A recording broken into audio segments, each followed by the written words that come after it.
The lanterns of the Mid-Autumn Festival swayed gently in the wind, casting golden reflections over the rippling waters of the Jinghe River.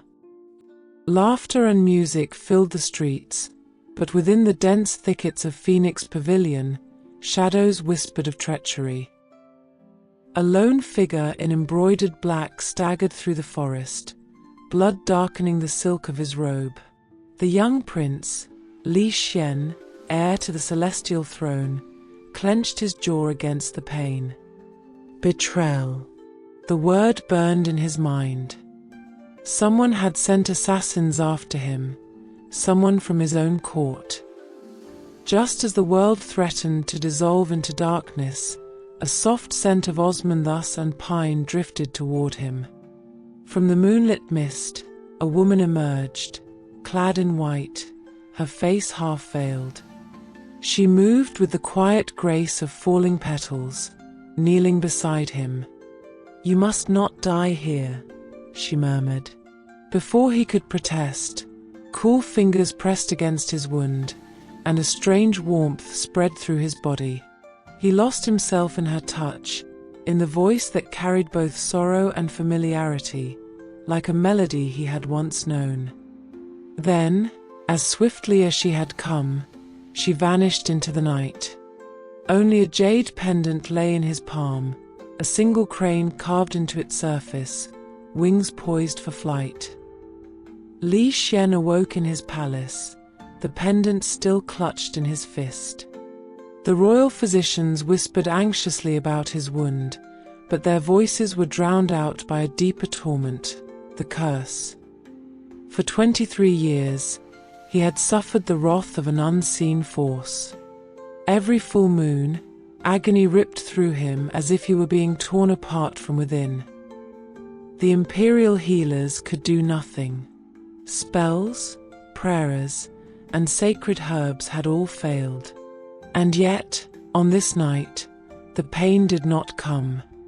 Instead, he was left with a single certainty: the woman in white had saved him. His search led him beyond the palace walls to the town of Lotus Bend, where an apothecary named Bai Ning was said to possess knowledge beyond mortal means. When he entered the small shop, she did not look up. The scent of dried herbs and ink filled the air, and the only sound was the rustling of scrolls.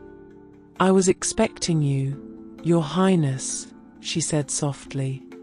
His breath caught. Though the veil was gone, there was no mistaking her, the woman from the moonlit night. "You healed me," he said. "No," she corrected. "I delayed your suffering, but the curse remains, and I am the reason you bear it." His fingers tightened around the jade pendant. She knew. "Tell me everything." Long ago, before Li Xuan was born, his father waged war against the Bai family, one of the noble clans that stood against imperial rule. In a single night, the Bai household was slaughtered, all except for Bai Ning, the daughter of the matriarch, Bai Huafang. Li Xuan's curse had been no accident. "It was my mother's doing," Bai Ning confessed. "She vowed vengeance against your bloodline. With her last breath, she placed a spell upon you, one that would one day end your life." And yet, Bai Ning had saved him. "Why betray your mother's vengeance?" he asked. She did not answer, but her eyes, they spoke of guilt, of longing, of a love that should not be. From that day on, Li Xuan sought every excuse to see her. Under the golden light of autumn and the quiet hush of winter, their fates entwined. Though she never spoke of love, it lingered in the way her fingers traced the edge of his sleeve, in the fleeting smile she tried to hide. And when the snow melted into spring, she whispered, "There is a way to break the curse, but at a price." The night of the blood moon arrived, the final hour of the curse. Deep within the forest shrine, Bai Ning had prepared the ritual. A golden circle of talismans surrounded them, their glow flickering in the wind.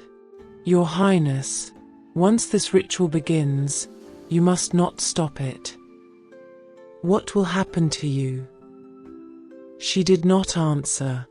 As she began the incantation, his body convulsed, pain sharper than any blade searing through him. Darkness clawed at his mind, threatening to pull him under. And then he saw it.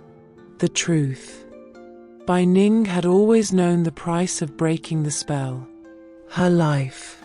The curse had been bound by the last breath of Bai Huafang, and to break it, Bai Ning would have to offer her own soul in exchange. No. He reached for her, but an unseen force pulled them apart. The golden circle burned brighter, consuming her in ribbons of fire and wind. For the first time in years, he felt no pain, but it did not matter. She was fading. Her last words were not of regret, nor of sorrow. "Live, Li Xuan, and be free." Then she was gone, a final whisper in the wind. Spring came once more, but the world had lost its warmth. Now the emperor, Li Xuan, stood at the edge of the lake, where the cherry blossoms wept into the water. The jade pendant, once so vivid in his hands, felt like a ghost of what was lost.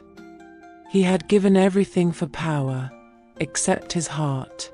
That he had given to Bai Ning. But love, he had learned, was not about keeping. It was about letting go. And so, on the night of the next full moon, he cast the jade crane into the water, watching it sink beneath the rippling surface. Somewhere, in the echo of the wind, a voice whispered his name. And he knew she had never truly left. Some love stories are not meant to end with forever, but that does not make them any less real. Li Xuan and Bai Ning were bound by fate, yet torn apart by it. Theirs was a love that defied vengeance, a love that healed even as it was destined to break. In the end, it was not about winning or losing, but about what remained. Perhaps love is not about possession, nor even about time. It is about the marks it leaves upon the soul, the echoes it leaves in the wind. Bai Ning may have vanished, but in the quiet rustling of cherry blossoms, in the moonlit ripples of the lake, in the jade crane lost beneath the waters, she endured. And maybe that is what love truly is.